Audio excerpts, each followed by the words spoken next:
Boa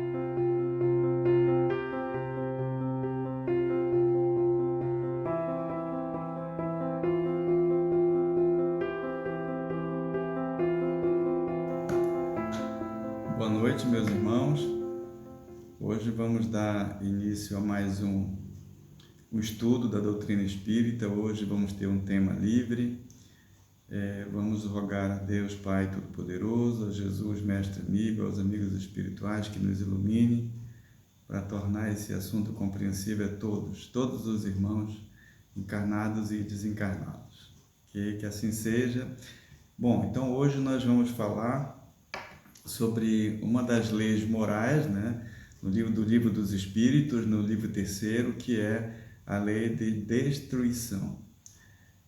Então, a destruição, meus irmãos, ela é uma lei natural, ela é necessária para a transformação da humanidade, né? Porque parece que é coisa ruim, mas não é boa, não, é uma coisa que é ruim, mas é bom para a transformação da humanidade. Ela é necessária, essa transformação, é necessária destruir para poder renovar, para que ocorra aprimoramento, tá? Vai ter que ocorrer um renascimento para a gente poder regenerar. Então, a destruição, ela é necessária, mas ela não pode ser abusiva, tá?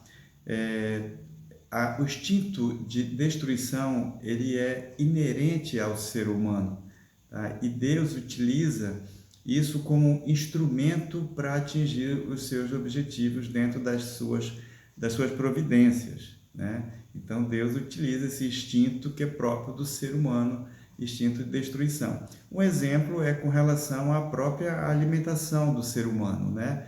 A gente acaba destruindo uns aos outros, né, em prol da nossa alimentação, ou então para o equilíbrio da reprodução das espécies, né, onde nós convivemos aqui na Terra. Então, a gente tem que manter o equilíbrio na reprodução e, ao mesmo tempo, a gente utiliza, quando a gente consome a carne dos animais, a gente está despojando o envoltório externo, né, dos animais, e assim o corpo ele é utilizado, né? Mas o espírito, quer dizer, o envoltório ele é destruído, mas o princípio inteligente ele não é destruído porque ele é indestrutível, né? Então Deus, com a divina providência, quando ele impõe uma destruição necessária, ele está pensando apenas na destruição do corpo e não do espírito, porque o espírito é eterno, tá bom? Então ele é indestrutível. Muito bem. Então aqui a gente vai avaliar que a destruição, então, ela é necessária para a regeneração da humanidade, mas ela precisa, e nós precisamos também do equilíbrio. E o equilíbrio vem com a preservação, né, e da conservação da natureza. Então, existem leis de preservação naturais também, né, que foi visto no capítulo anterior, que nos antecedeu a esse aqui, que é a lei da preservação, a lei da conservação, tá? E que essa lei da conservação também ela implementa no homem, nos seres humanos, um instinto de conservação. Então, tem o instinto de destruição, mas também tem o instinto de conservação, tá? E para que ocorre isso, né? Então, não é à toa que Deus utiliza desses instintos que nós temos para que ocorra essa destruição no momento correto, no momento que Ele achar conveniente, porque tudo está na vontade dele. Tá? Qualquer destruição antecipada, ela atrasa o desenvolvimento do princípio inteligente. Tá? Então, essa destruição ela é necessária para o aprimoramento, tá, moral e intelectual do ser humano aqui no planeta Terra. Tá? Muito bem. E quando a gente fala em destruição, o que dizer da morte? Né? A morte, ela, para nós espíritas, nós entendemos que a morte ela nos conduz a uma vida melhor, que ela nos livra de todos os males, né? E que ela deveria ser mais desejável, portanto, do que temível, né? Então, hoje, a gente vê que a gente teme a morte e não deseja ela, né? Então isso é explicado, meus irmãos, porque o homem ele deve prolongar o máximo a sua vida aqui na sua existência, né, para cumprir a sua tarefa, né? Ele vem programado para cumprir uma tarefa numa existência, e ele então usa do instinto de conservação para preservar a sua vida, né? E não deseja a morte, pelo contrário, né? Ele não quer. Então é por isso que a gente possui o instinto de conservação, e esse instinto de conservação é que sustenta as provações, né? Então a gente fala, por exemplo, que cair todos nós vamos cair, mas levantar é impositivo da evolução. Então a gente usa desse instinto de conservação, de preservação, para não perder a vida e continuar no caminho da evolução em busca da perfeição, tá? Se esse instinto de conservação, se não fosse assim, a gente rapidamente se entregaria ao desânimo, né? E que levaria realmente à morte do corpo, né? Esse instinto de conservação, meus irmãos, ele também induz a repelir a morte, a gente temer a morte, né? E fazer algo mais pelo nosso aprimoramento a cada existência que a gente tem aqui na Terra, tá? E, por exemplo, qualquer ameaça ou perigo é uma advertência, e aí a gente usa do instinto de conservação para poder sobreviver, né? Então a gente usa esse instinto de conservação, tá bom? Bom, meus irmãos, aqui a gente aprende nesse capítulo também que a natureza, ela colocou agentes destrutores ao lado dos meios de conservação, exatamente para que ocorra o equilíbrio, né? O remédio está sempre ao lado do mal, né? O bem está do lado do mal, a gente consegue conviver com isso, né? Mas é para que haja sempre o equilíbrio, né? Todo mal que vem para a gente é para o nosso aprendizado, né? Então a tendência sempre é buscar o equilíbrio, não é? Então a necessidade de destruição, ela é proporcional ao estado material dos mundos. Então quanto mais ligado, tá, ao aspecto material, então mais vontade de destruir isso vai ocorrer. Quando você já evolui, né, para o mundo espiritual, a tendência é isso diminuir. Então cessa quando ocorre a purificação física ou a purificação moral. Então essa necessidade de destruição, né? Então a purificação física é quando a gente depende menos da matéria, depende menos da carne, não é? Você então se desapega, você fica mais ligado ao mundo espiritual. E aí então começa o processo de purificação espiritual, quando a sua moral, suas virtudes vão se elevando e você caminha na busca da perfeição, né? Então a necessidade de destruição, ela vai cessar quando você sai desse estado físico, né, para o estado moral, tá? Então a necessidade de destruição, meus irmãos, ela se enfraquece então quando o espírito supera a matéria. É quando a gente está mais ligado no mundo espiritual do que no mundo corpóreo. Então ela já não há mais necessidade de destruição quando você está no mundo espiritual, tá? Outra coisa importante para a gente aprender nesse tema, meus irmãos, é que a destruição, logo depois dela, vem o desenvolvimento moral e o desenvolvimento intelectual. A gente pode ver exemplo de catástrofes que ocorreram aí, por exemplo, no Japão, onde tem o tsunami, terremotos, enfim, e alguns lugares do planeta onde isso ocorre com muita frequência, essas calamidades, né? E o que acontece é que após essas catástrofes, o homem ele começa a buscar solução para esse problema e entender melhor a causa dessas catástrofes e tentar conviver no lugar onde eles estão geograficamente, né? Então ocorre uma evolução intelectual e com isso a evolução moral, né? A lei do trabalho, né? A lei do trabalho é a lei do progresso. Então vai ocorrer uma evolução moral e uma evolução intelectual sempre após as destruições que ocorrem. O homem, meus irmãos, ele tem direito a destruir apenas em duas condições: é para garantir a sua alimentação e a sua segurança, né? Então a gente vê que às vezes a gente pode caçar, pode pescar, pode comer outros animais, né? Outros seres vivos, né? De uma forma que a gente precisa sobreviver. Então a gente tem o direito de se alimentar, né, de um outro ser vivo, desde que seja para garantir a nossa sobrevivência. E da mesma forma é a segurança. Outro dia eu conversei com meu filho, né, ele veio da escola e falando que o agricultor destrói a floresta e tal, esse filho. Não existe construção se você não destruir um pouquinho, né? Então, por exemplo, se você chegar numa zona urbana onde só tem floresta, você vai ter que derrubar ali um pouquinho para poder construir tua casa, para garantir a segurança tua e da tua família. Então não existe construção sem um pouquinho de destruição. Então a destruição é necessária para garantir a tua alimentação, para garantir a tua segurança, tá? Mas esse direito de destruir que o ser humano tem não pode ser usado de forma abusiva. Isso caracteriza então uma violação. Então isso aí é ceder aos maus instintos, né? Então, por exemplo, eu conheço pessoas que saem daqui do Brasil, vão lá para a África praticar no safari para matar leão, para matar rinoceronte, para matar os animais lá, né? Então, às vezes as pessoas matam por prazer. Então, isso já é abusivo.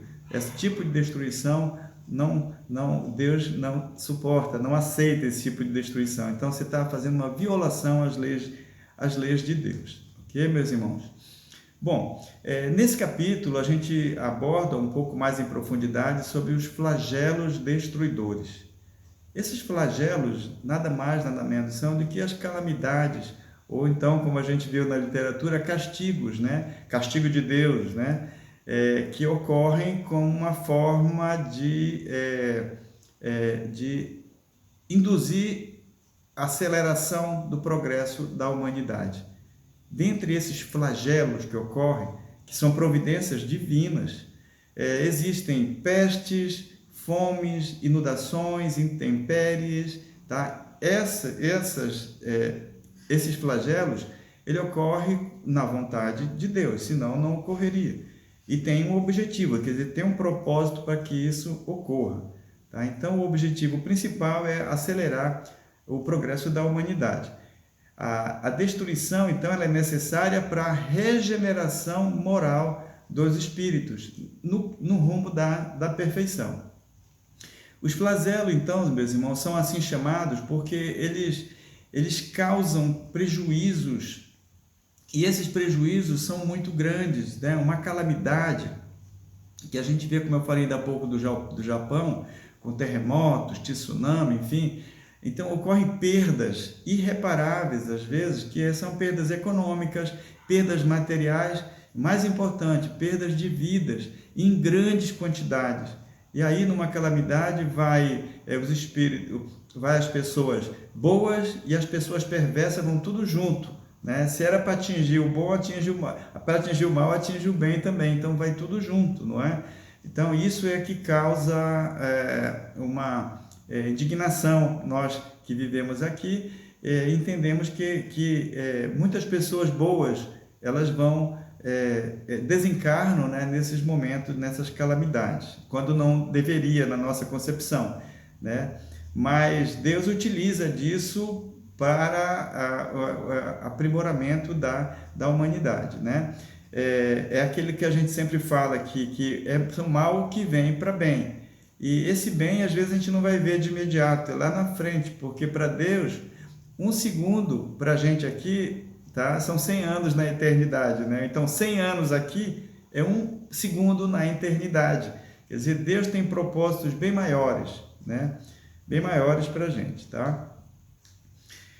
Bom, meus irmãos, Deus, ele concede ao homem conhecimento do que é bom e do que é mal. E o livre-arbítrio, né, para que ele possa escolher o caminho que ele quer seguir. Mas muitos precisam de castigos, muitos precisam castigar o seu orgulho, que é para sentir a sua fraqueza. Por isso que Deus utiliza desses flagelos, às vezes, para atingir o orgulho do homem, para atingir o orgulho tá? Das pessoas que precisam ainda caminhar no bem, né? Que estão caminhando por linhas tortas, não é? Então ele utiliza desse flagelo que é para bater no orgulho, tá? E ele entender o seu verdadeiro tamanho diante de Deus. Os flagelos, meus irmãos, eles vêm também tanto para os homens bons, para os perversos, né? Como eu falei ainda há pouco, né? Mas Deus, quando ele adota essa medida, utilizando os flagelos para destruição, ele está visando o espírito e não o corpo, porque ele sabe que o espírito é imortal, tá? O corpo vai desencarnar, mas o espírito ele continua. Então, a lição é para o espírito no seu processo de aprimoramento, de purificação. Você pode ver um exemplo que na guerra, o general ele tem mais cuidado com os soldados do que com o próprio uniforme dos soldados. Ou seja, ele não está preocupado com o corpo, ele está preocupado com o espírito. Deus está preocupado com o espírito e não com o corpo em si, tá? As vítimas dessas calamidades, desses flagelos, eles encontrarão certamente em outras existências uma compensação dos seus sofrimentos que passaram, né? Então, o corpo fica, mas o espírito vai, e nas outras existências terão as compensações, tá? Mas Deus atingiu o propósito que ele queria naquele momento, naquele lugar, tá? Onde ocorreu esse flagelo. O que Jesus quer, o que Deus quer da gente é que a gente consiga suportar esses sofrimentos sem reclamações, né? Então é isso que ele quer da gente, tá? Muito bem. Morrer por flagelo ou por outra causa ordinária é indiferente para Deus, tá? Porque quando chega a hora de cada um, chega a hora para a pessoa de bem e para a pessoa de mal, né? Então, quando chega a hora de cada um, vai ocorrer uma calamidade e vai atingir a todos. Então, aquilo são providências, né? Estava tudo agendado já para que ocorresse esse desencarne em grande quantidade, né? Mas nós precisamos entender que são tempestades passageiras no destinos do mundo, né? Então é preciso ocorrer isso aí, tem um objetivo bem maior, né? E que a gente precisa entender que está na vontade de Deus. Esses flagelos, meus irmãos, eles são provações, eles são oportunidades para a gente exercer a nossa inteligência, desenvolver a inteligência, para a gente desenvolver a paciência e a resignação. A gente também pode manifestar o nosso sentimento de abnegação, de generosidade, mas principalmente com esses flagelos a gente vai ter uma evolução moral quando a gente passa a ter o maior amor ao próximo, quando a gente vê as coisas materiais se destruindo, mas também a gente vê os nossos irmãos que estão desencarnando em massa, né? Então a gente começa a dar mais valor, a chegar mais perto, a poder ajudar, a praticar mais a caridade diante dessas pessoas que passam por essas situações, né? O homem, ele pode prevenir esses flagelos. Como eu falei para vocês, quando ele ocorre um flagelo num determinado lugar, né? No caso do Japão, eu volto de novo a falar do Japão, os tsunamis e os terremotos, então aí eles desenvolveram a inteligência para se prepararem para o terremoto, né? O maremoto, né? Então são preparados. Então eles fizeram casas, né, com amortecedores se preparando já para esses flagelos, não é? Então é importante saber que isso é importante e necessário para o progresso intelectual e para o progresso moral da humanidade. Ok, meus irmãos? Bom, e o que dizer da guerra, tá? A guerra, gente, a causa da guerra é o domínio da natureza animal sobre a natureza espiritual. E aí vai vencer o mais forte, tá? É a natureza animal ou a natureza espiritual. Então a gente sabe que nos mundos primitivos, né, o instinto primitivo é que prevalecia. Com o tempo isso foi mudando e o homem passou já para o mundo da razão. Então a gente saiu dos instintos primitivos, animalescos, né, e a gente evoluiu para a razão. E quando a gente evolui para a razão, a gente começa então a entender melhor e colocar em prática as leis de Deus e conhecer também a justiça de Deus. Com esse progresso, tá, vai ocorrer cada vez menos guerra, né? Então, se a gente olhar no passado, existiu muito mais guerra do que agora, atualmente, né? Então, a tendência é diminuir as guerras quando o homem começa a evoluir, ou a humanidade começa a evoluir, então vai diminuir as guerras, né? Até hoje a gente ainda está vendo aí, de vez em quando tem uma guerra, está ocorrendo agora a guerra da Ucrânia com a Rússia, né? Mas a gente vê que já são casos isolados, né? Muitas guerras deixaram de acontecer porque esses povos amadureceram, né? Passaram por situações difíceis e aprimoraram intelectual e moralmente, né? Então, para o bem da humanidade, é de se esperar que as guerras no futuro próximo não existam mais, né? Porque a divina providência usa da guerra para a liberdade e para o progresso dos povos, tá? É isso que é o objetivo das guerras, para que tenha a liberdade dos povos e que ocorra esse progresso moral e intelectual, tá? Aí a gente imagina, tá, e aí? Um país vai com supremacia domina o outro e depois escraviza os outros povos, né? Como os nossos irmãos africanos.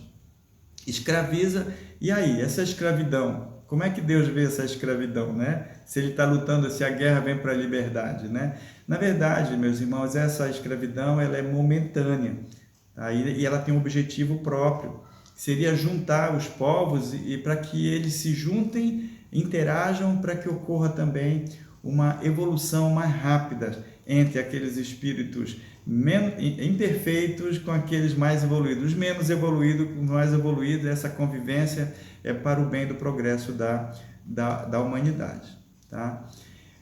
E com relação ao homicídio, né? O que dizer do homicídio?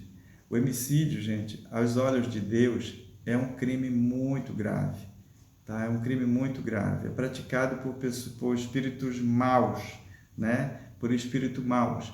Então, tirar a vida do semelhante que está em jornada, e esse semelhante ele podia estar em provas de expiação ou estava em alguma missão. Então, você interrompe essa jornada de um irmão. Então, tirar a morte, né? Tirar a vida de um irmão para Deus é um crime muito grave, né? Apenas a necessidade pode desculpá-lo, ou seja, quando se tem uma legítima defesa, quer dizer, ele matou para se defender, para proteger a sua família, então isso sim é justificável, é desculpado por Deus, tá? Do contrário, em hipótese alguma, porque preservar a vida é o que deve se fazer, sempre, em todas as circunstâncias, mesmo quando for legítima defesa, né? Então, evitar tirar a vida do próximo, é assim que Deus nos orienta. Na guerra, por exemplo, o pessoal vão para a guerra para morrer ou para matar, tá? Então, lá na guerra é uma obrigação, tá? Então, nesse caso, não se considera homicídio, tá? Então, na guerra pode, porque tem outros propósitos, né? Mas a gente deve evitar, Deus nos orienta a evitar a crueldade nessas circunstâncias. Ele desculpa, ele deixa que ocorra isso, mas não pode ser cruel, tá? Porque, como a gente fala assim, matar na guerra pode, não pode judiar, né? Que a gente usa essa expressão aqui, que não pode maltratar, né? Então, meus irmãos, a crueldade, ela é já um resultado de uma natureza má, né?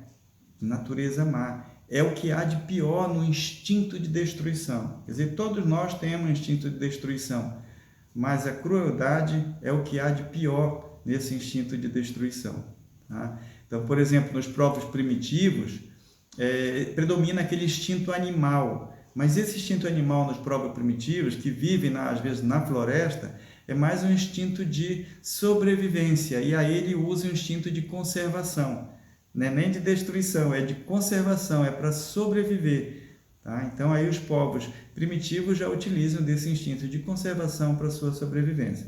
São povos imperfeitos, e esses povos imperfeitos, portanto, eles atraem espíritos imperfeitos, porque entram em sintonia ou simpatia, né? E aí esses povos que são mais adiantados, eles têm que ir de encontro a esses povos que menos, né, adiantados, para destruir ou enfraquecer essa influência dos espíritos inferiores, tá? Por isso que essa miscigenação, por isso que após a guerra, juntar os povos pode ajudar na evolução desses espíritos mais inferiores, né? Espíritos inferiores. Aqui, meus irmãos, a gente vê que a crueldade ela é maior quanto menor é o senso moral. A crueldade é maior quanto menor é o senso moral. E o contrário também, quanto maior o senso moral, tá? Aí nós vamos ver os seres são bons e são os verdadeiros seres humanos, não é? Então é preciso, para ser ser humano tem que ter um senso moral elevado, tá? Para olhar para o outro, ter empatia, não é? Todos temos esse senso moral, resta-nos desenvolver ou então cultivar esse senso moral, tá, meus irmãos? Os seres cruéis, que são selvagens, eles podem surgir em civilizações avançadas, né? Quer dizer, mesmo em civilizações mais avançadas é possível surgir um espírito mau, cruel, um espírito inferior, né? É que nem, por exemplo, a árvore, ela tem muitos frutos, mas sempre tem um fruto ali que não está dentro dos padrões, né? A mãe tem vários filhos, mas às vezes um é ovelha negra, né? Então a gente vê que é possível, né, esses espíritos selvagens então encarnar em civilizações avançadas, né? São lobos perdidos entre os carneiros, tá? Então a gente vê, de vez em quando tem umas notícias aí que a gente vê o Lázaro, por exemplo, né? Que tem uma história dele que levou ele a praticar em série, né, o homicídio de várias pessoas, não é? Espíritos inferiores encarnados em civilização avançada. Então, isso é possível ocorrer. E o duelo, meus irmãos? O duelo não é legítima defesa, é homicídio. Vocês lembram que duelo a gente via mais esses casos nos filmes de faroeste lá no passado, né? Não, mas até hoje ainda tem esses duelos, eles ainda ocorrem, não é só em filme não, né? Então o duelo não é legítima defesa, né? Quando duas pessoas se confrontam, né, com seus interesses, querem matar um ao outro, tá? Isso aí para Deus é um costume absurdo e ridículo que ocorreu lá no passado com os bárbaros, né? Era um costume que eles tinham para fazer duelos. Então, olha, quem entra no duelo, o fraco sabe que vai morrer, então é um suicídio. E para o forte é um homicídio, porque sabe que vai matar, né? Então, o suicídio e o homicídio para eles são condições iguais. Então, essas pessoas, né, que duelam, eles são duplamente culpados. Primeiro porque tira a vida de uma pessoa, depois porque expõe a sua própria vida, né? Então, muitos deles falam, é uma questão de honra, né? Vai lá e mata, né? Então, isso é a maior chaga da humanidade, que é o orgulho e a vaidade, em que Deus tenta combater a todo momento, tá? Nas civilizações, nos povos e nas pessoas, nossos irmãos ainda orgulhosos e vaidosos, né? Que a gente precisa trabalhar, tá? Então, meus irmãos, nós devemos ignorar os insultos que ele não nos pode atingir. Então, que a gente fala assim, se você atender a provocações, você vai para o embate, né? Então, você sabe que você vai tomar um veneno, só vai ser veneno se você tomar. Se você não tomar, não vai fazer mal nenhum a você, né? Então, aqui é a mesma forma, né? Então, os insultos que ocorrem, não pode absorver esse insulto, porque senão você que vai querer revidar. E aí vai gerar duelos, né? E aí perde os dois, né? Perde os dois. Ok, meus irmãos? E por fim, nesse capítulo, a gente fala também sobre a pena de morte, tá? Então, a pena de morte, meus irmãos, a gente sabe que hoje alguns países adotam ainda a pena de morte, tá? Isso não é lei de Deus, não, isso é lei dos homens, né?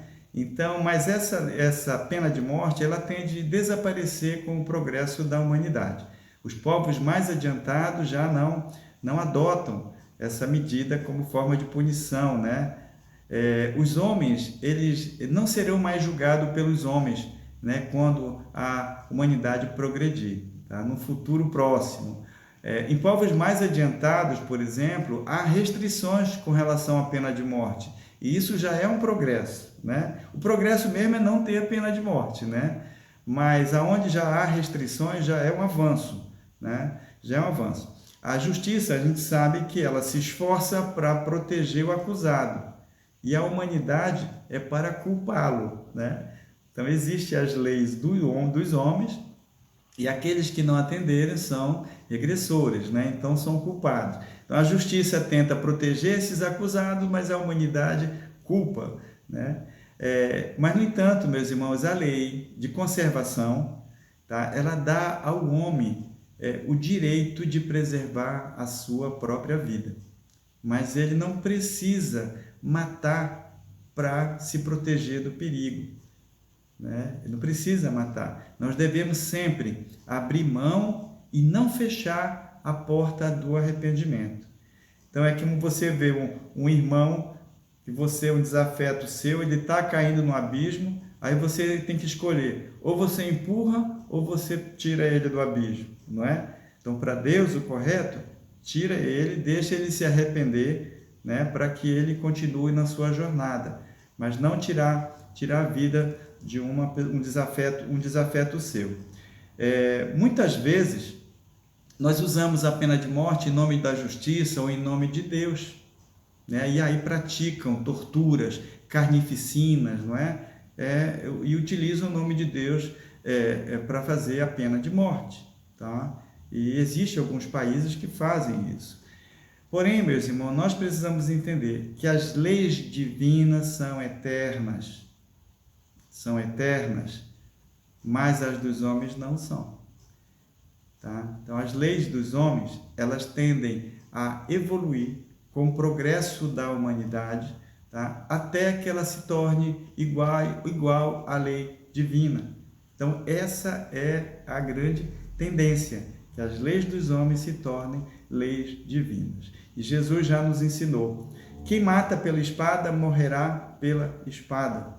Tá? Então, a gente precisa entender essa frase, tá, que Jesus deixou para a gente, porque a gente inventa as coisas, depois serve para a gente mesmo, né? Quem inventou a guilhotina morreu guilhotinado, né?